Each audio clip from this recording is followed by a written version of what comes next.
What happens when one of Britain's most beloved actors sits down for what should be a routine interview and finds himself under attack from a host determined to make headlines at any cost? Today, we're diving into the moment Colin Firth, known for his composed demeanor and gentleman's reputation, reached his absolute breaking point on live television. This wasn't just another celebrity interview gone wrong. This was a masterclass in how not to treat your guests, and the explosive reaction that followed will leave you questioning everything you thought you knew about daytime television.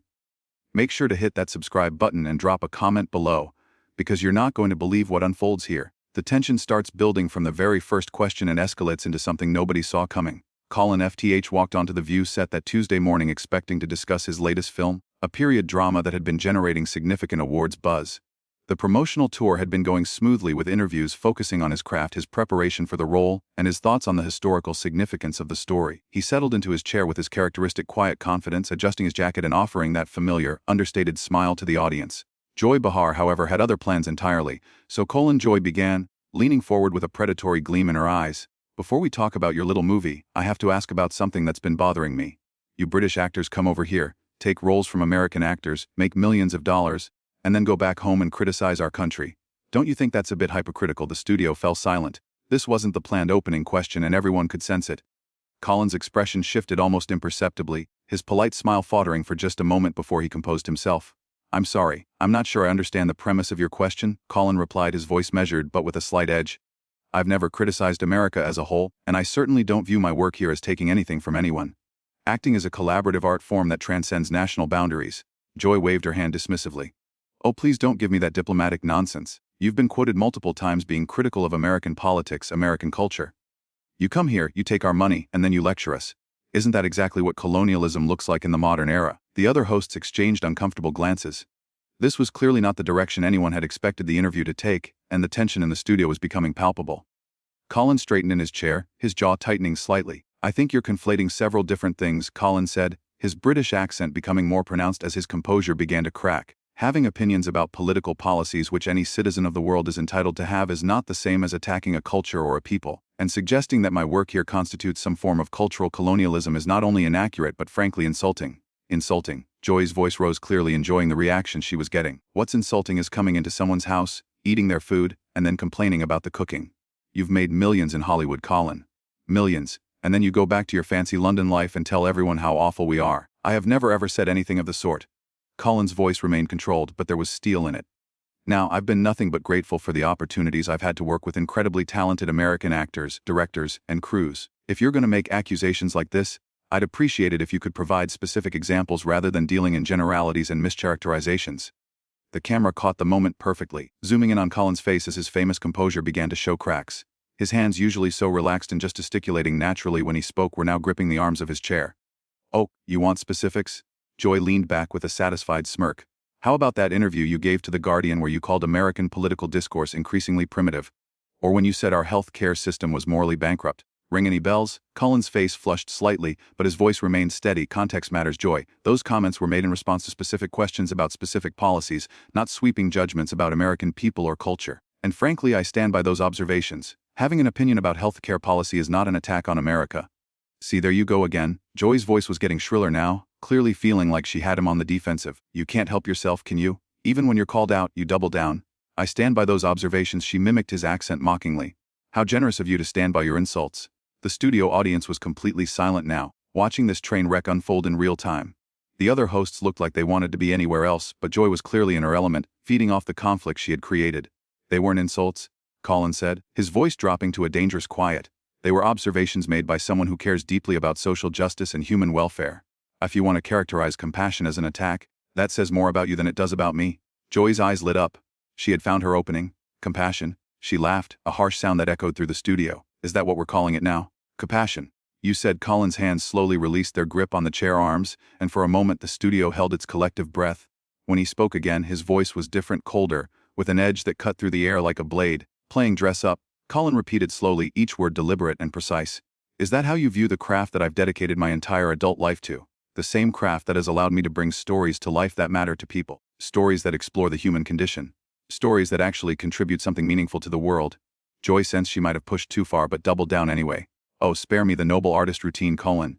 At the end of the day, you're paid to pretend to be other people. Let's not act like you're curing cancer here.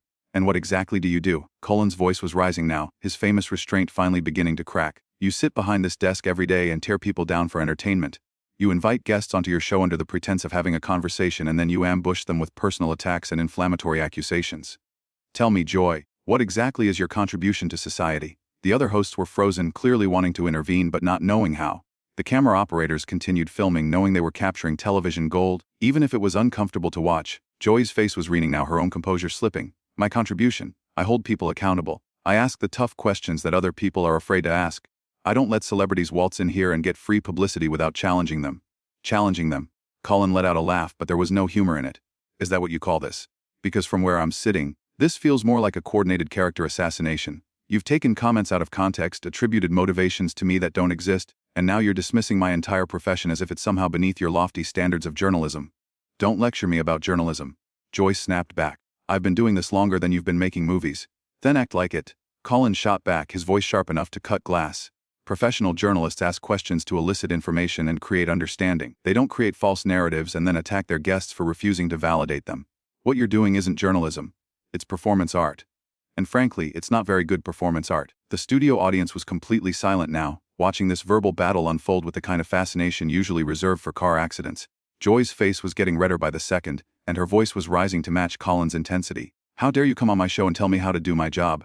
Joy's voice was approaching a shriek now. You're a guest here, Colin. A guest. Show some respect. Respect. Colin stood up now, his tall frame towering over the desk. You want to talk about respect? You invited me here to discuss my work, and instead you've spent the last 10 minutes attacking my character, my integrity, and my profession.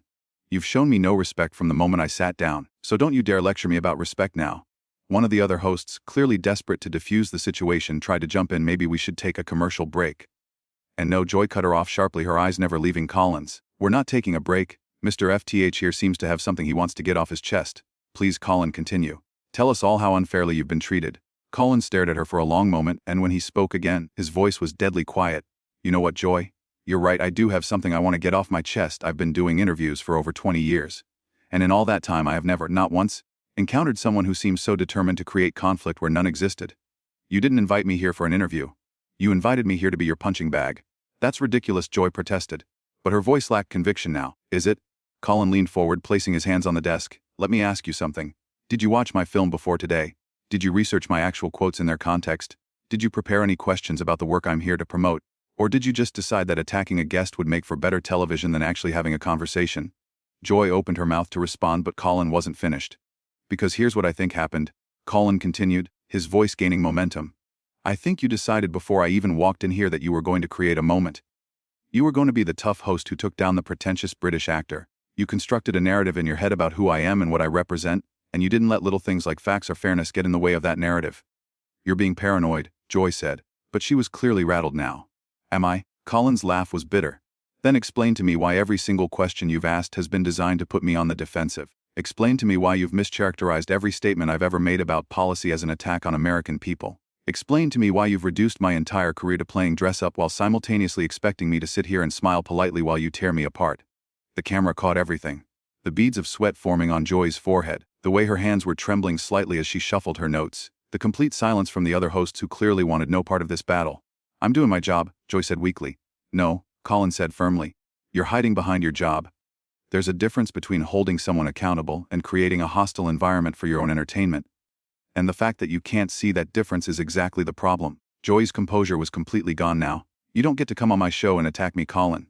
This is my house. Then maybe you should learn how to treat your guests with basic human decency in your house. Colin fired back. Because what you've done here today isn't journalism. It isn't entertainment. And it certainly isn't professional. It's cruel. It's small, and frankly it's beneath you. The words landed like physical blows and Joy's face went through. How dare you? Joy's voice was trembling with fury now, her carefully constructed television persona completely shattered. How dare you sit there and psychoanalyze me like you know anything about what I do or why I do it? You think because you played a few kings and prime ministers on screen that somehow makes you an expert on real life? Colin remained standing, his posture rigid but controlled. I don't claim to be an expert on anything except my own experience, which includes being systematically attacked by someone who clearly had no intention of having an honest conversation from the moment I walked through that door. Attacked. Joy's voice hit a pitch that made several crew members wise. You think this is an attack? I asked you legitimate questions about your public statements and you can't handle being challenged. So now you're throwing a tantrum like a spoiled child. Legitimate questions. Colin's composure finally snapped completely. Joy, you opened this interview by accusing me of cultural colonialism. You suggested that my entire career is somehow theft from American actors. You mocked my accent, dismissed my profession, and then had the audacity to claim you are practicing journalism. If that's your idea of legitimate questioning, then I genuinely feel sorry for every guest who's ever sat in this chair. The other hosts were exchanging panicked glances now, clearly realizing that this situation was spiraling completely out of control. One of them made another attempt to intervene. Maybe we should all just take a step back here, and she began. No. Joy cut her off again, her eyes blazing with anger. I want to hear what Mr. High and Mighty here has to say. Please, Colin, continue telling us all how terrible I am at my job. I'm sure the audience is fascinated by your expert analysis. Colin stared at her for a long moment, and when he spoke again, his voice was ice cold. You know what, Joy? You're right. Let me tell the audience exactly what I think about how you do your job, because they deserve to know what kind of person they're watching every day. The studio fell into complete silence. Even the camera operators seemed to be holding their breath. I think Colin began his words measured and deliberate that you've built a career on being cruel. You've convinced yourself that cruelty is the same thing as honesty, and that attacking people is the same thing as holding them accountable. You hide behind the banner of journalism to justify behavior that would be unacceptable in any other professional setting. Joy's mouth opened and closed like a fish out of water, but no sound came out. I think Colin continued gaining momentum that you've forgotten that the people who come on this show are human beings with feelings, with dignity, with the right to be treated with basic respect. Instead, you treat them like targets in some twisted game where the goal is to see how much damage you can inflict before they fight back. You're out of line. Joy managed to stammer, but her voice had lost all its earlier fire. Am I? Colin's voice rose again. Because from where I'm standing, everything I've said is demonstrably true. You spent the last 15 minutes proving every single point I've made. You've shown this audience exactly who you are, Joy, and it's not someone who deserves the platform you've been given. The camera caught everything in excruciating detail. Joy's face cycling through embarrassment, rage, and something that looked almost like fear. The other hosts were frozen, clearly having no idea how to handle a situation that had gone this far off the rails. I've been doing the show for years, Joy said weakly, as if longevity somehow justified her behavior. And that makes it worse, not better. Colin shot back. You've had years to learn how to treat people with dignity, and you've chosen not to. You've had years to understand the responsibility that comes with having a platform like this, and you've squandered it on cheap shots and manufactured controversy. Joy was visibly shaking. Now, whether from anger or humiliation, it was impossible to tell. You don't know what you're talking about. You don't know the pressures of live television, the demands of creating compelling content day after day. Compelling content. Colin let out a laugh that had no warmth in it whatsoever. Is that what you call this, Joy? What you've created here today isn't compelling. It's embarrassing. It's embarrassing for you. It's embarrassing for this show, and it's embarrassing for everyone who has to watch it. One of the other hosts finally found her voice. Colin, maybe we should know. Colin turned to address her directly. I appreciate what you're trying to do, but I think it's important that this conversation reaches its natural conclusion, because what's happening here is bigger than just one bad interview. This is about the culture of daytime television, the culture of manufactured outrage, the culture of treating guests like props in some elaborate performance piece rather than as human beings. He turned back to Joy, who was now slumped in her chair, looking smaller than she had at the beginning of the interview.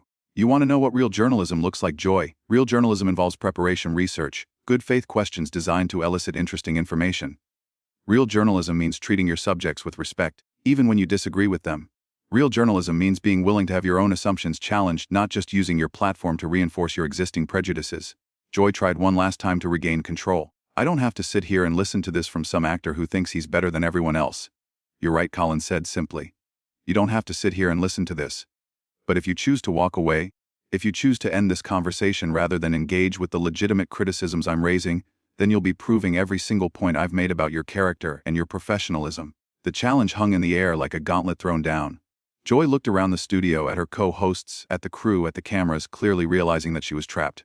Walking away would look like an admission of guilt, but staying meant continuing to endure Colin's systematic dismantling of her approach to hosting. I'm not going anywhere, Joyce said, but her voice lacked conviction. Good, Colin said, settling back into his chair with a calm that was somehow more devastating than his earlier anger. Then let's have the conversation you should have started with. Let's talk about my film, about the historical period it explores, about the themes it addresses. Let's have the kind of substantive discussion that your audience deserves instead of the cheap theatrics you seem to prefer.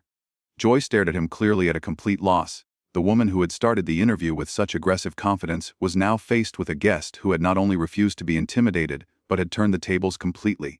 Joy began, then stopped, shuffling through her notes as if looking for a lifeline. Your film, it's about the complexity of moral choices in times of crisis, Colin said gently, his voice now completely professional. It's about how ordinary people can find themselves in extraordinary circumstances and have to decide what they're willing to sacrifice for their principles. It's about the cost of integrity in a world that often rewards compromise. The irony of his description wasn't lost on anyone in the studio. Joy's face went through several colors as she realized how perfectly Colin's film description applied to what had just happened between them. The character I play, Colin continued, his voice steady and informative, is a man who refuses to back down when confronted with institutional pressure to abandon his beliefs. He's willing to pay the personal cost of standing up for what he knows is right, even when it would be easier to just go along with the system. Another loaded silence filled the studio. Joy opened her mouth several times but seemed unable to form words. It's a timely story, Colin added, looking directly at Joy. About the importance of maintaining your integrity, even when you're being pressured to compromise it, about the difference between real courage and the illusion of toughness, about understanding that having power comes with responsibility. Joy finally found her voice, though it was barely above a whisper. It sounds very interesting. It is, Colin said simply. I hope people will go see it and draw their own conclusions about its relevance to our current moment. The interview limped to its conclusion with a few more perfunctory questions about Colin's preparation for the role and his thoughts on the historical period. But everyone in the studio knew that the real drama had already played out and that what they had witnessed was something unprecedented in daytime television history. As the show went to commercial break, Colin stood up, straightened his jacket, and walked off the set without another word. Joy remained. What did you think of Colin Firth's response to Joy Behar's aggressive questioning? Did he go too far, or was his reaction completely justified? Drop your thoughts in the comments below and make sure to subscribe for more incredible moments from live television that you won't believe. Actually,